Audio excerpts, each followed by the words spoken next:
Hello there everyone and welcome to a new review on the channel. This is a quick fire magic review, and that's a series where we take a product that's worth less than 20 US dollars and give it a review in around or under 5 minutes. And the topic of today's review is MAMBO number 5 by Pearlman and Penguin Magic. Let's roll the intro and get straight into the review.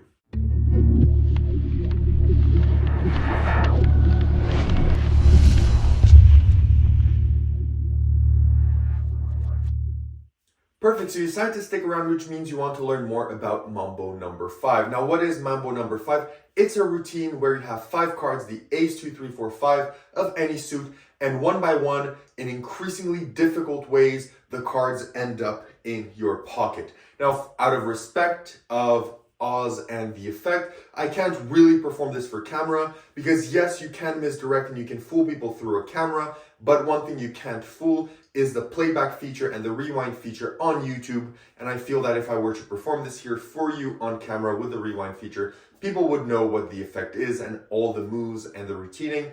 And I don't think that's really the point of this. So I won't be performing it for you, but you can definitely check the trailer out and learn a bit more. But nonetheless, as I explained, you have the 1, 2, 3, 4, 5 of any suit.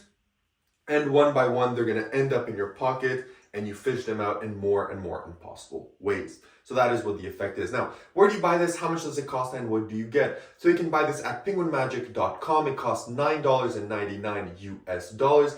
And what you get is a video that's around 40-ish minutes long with Eric Tate that explains to you the routine, shows you some live performances, shows you how to do the moves, goes in depth into the slides, into the moves and everything that you need to know, and shows you the routining as well as some additions to the original MAMBO number 5 that had you do some harder sleight of hand.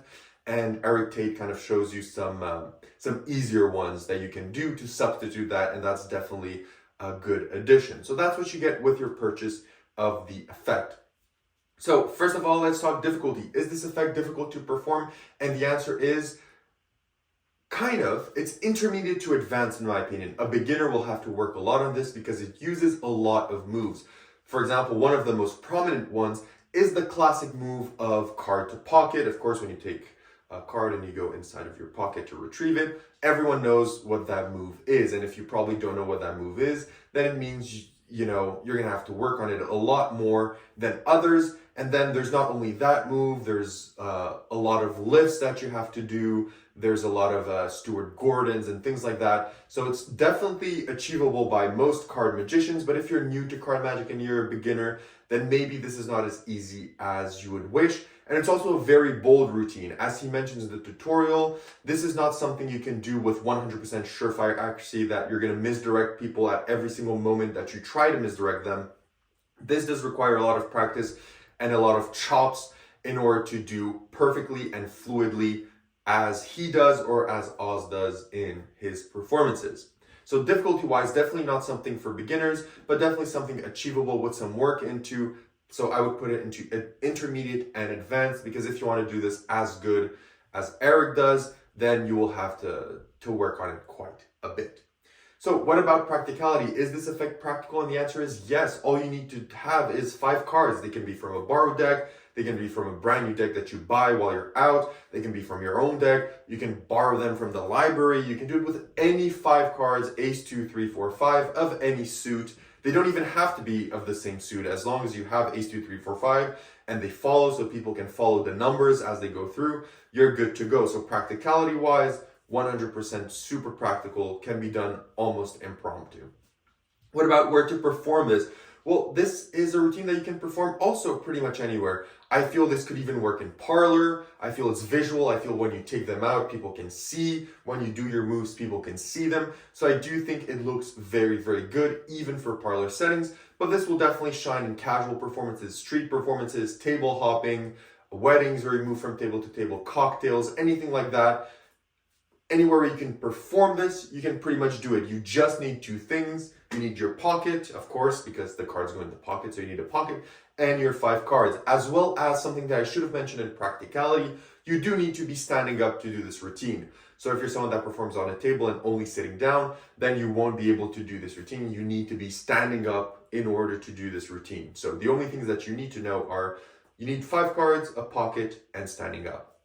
So practicality and performance-wise, it's very, very good. So now that we've mentioned all that, what are the positives and what are the negatives of Mambo number 5? What are the negatives of Mambo number 5? Well, one negative is that it's a very ballsy routine. It requires practice, requires a lot of misdirection, it requires a lot of maneuver and technical prowess in order to do everything fluidly with no issues whatsoever. So we'll require that. Now, for some that's negative, for some that's an opportunity to learn and to get better, which is how they market the actual effect on the trailer. So that's one negative, and another negative that I have is maybe for some people, having to be standing up is an issue, but I honestly don't think that is. I just put it there. I don't know. Don't come at me, but yeah, that could be an issue for some. I don't know. I don't think it is, but I just wanted to throw it out there. Now, what are the positives of this routine? The tutorial is very, very good. Eric goes over every move. He explains every move. He gives you alternatives to make it easier. Gives you options that you can switch into one another to make this routine as easy and as practical as it is for you. It's also almost impromptu. As long as you have a pocket, as I mentioned, a few cards and you're standing up, you can do this routine. It's performable in a lot of scenarios. It's the angles are pretty good, to be honest, as well. You can pretty much do this almost surrounded. In my opinion, it will work almost surrounded. So the angles are good and the routine is fun to perform as well. And in my opinion, it will teach you how to be a better magician if you go out to try and perform it and see if it works or not and learn from that experience. So that's all I have to say about Mambo number 5. Would I recommend this routine? Yes, if you're a card magician and you're looking to refine certain skills, or you're looking for a new routine that is going to try and push you towards doing something a bit more adventurous in your performances, then definitely this is worth for you. For the price and for the tutorial and the quality of what you're getting, this is definitely worth it. I recommend Mambo number 5 for anyone interested in card magic or pushing themselves towards card magic. What would I rate Mambo number 5? I would rate it 8 on 10. It's a good routine. It's great. It's good. It's not something that's going to blow your socks off or something revolutionary, but it is good. It gets an 8 on 10 for me. Thank you everyone for watching, liking, and subscribing, and see you in my next one. Bye.